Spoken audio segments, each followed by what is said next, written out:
შორეული ლაპლანდიიდან მივესალმები ჩემს მეგობრებს, ივას და ბეაკოს. რომ იცოდეთ, ჩემო კარგებო, როგორ გამიხარდა ელფებმა თქვენზე რომ მიამბეს, ჩვენი ივა და ბეაკო ნამდვილად საუკეთესო ბავშვები არიანო. ივა, ჩემო ცელქო, ონავარო, უზომოდ კეთილო და მოსიყვარულე ბიჭო. ელფებმა მითხრეს ჩვენს ივას მანქანები და ტაშფანდური უყვარსო. ჯიუტი და ძალიან მოუსვენარი ბიჭიაო და გარშემო ყველას უდიდეს სიხარულს ბედნიერებას ანიჭებსო. ყოჩახ, ჩემო ბიჭო, ასე გააგრძელე. ბეაკო, ჩემო თბილო, კეთილო, მოსიყვარულე და ცოტათი ჯიუტო გოგო.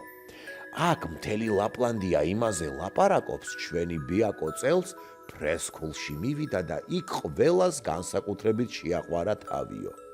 მასწავლებლებიც სულ აქებენ, ახალი მეგობრებიც გაიჩინაო, ხატვაზე და ქართულ ცეკვაზე რომ შესულ ხარ, არც ეგ გამოპარვიათ. თანაც ორივე რა შესანიშნავად გამოგდის. ოღონდ ცეკვა არ დაგეზაროს ხოლმე, კარგი? ნამდვილად საოცარი პრინცესა ხარ, როცა ცეკვავ. ჩემო ბეაკო, გახსოვდეს შენნაირი ნიჭიერი გოგო, რასაც გულით მოინდომებს, აუცილებლად ყველაფერს მიაღწევს. ბეაკო, შენთან ერთი პატარა თხოვნა მაქვს. ახალი საკვებიც უნდა გასინჯო, კარგი? ახალი გემოების აღმოჩენა აუცილებელია, დიდი და მაგარი გოგო რომ გაიზარდო. მერე უკვე მეც დამეხმარები ხოლმე აქ საჩუქრების დარიგებაში.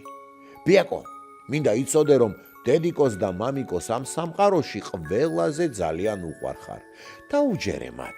ისინი კი შენს დიდ ოცნებას აგისრულებენ, დისნეილენდში წაგიყვანენ. იქ შენნაირ ნამდვილ პრინცესებს გაიცნობ, ჩემო გოგო. ბეაკო, ივა, გახსოვდეთ რომ ძალიან ვამაყობ თქვენით. ბედნიერ, ლამაზ, ფერადი და ჯადოსნური თავგადასავლებით სავსე წელს გისურვებთ. ახლა კი კარი გამიღეთ და შევამოწმოთ ჩემი საჩუქრები. ივა, მანქანა, ბეაკო, შენ კი სმარტ საათი და ბარბის სახლი. აბა თუ მოგეწონებათ.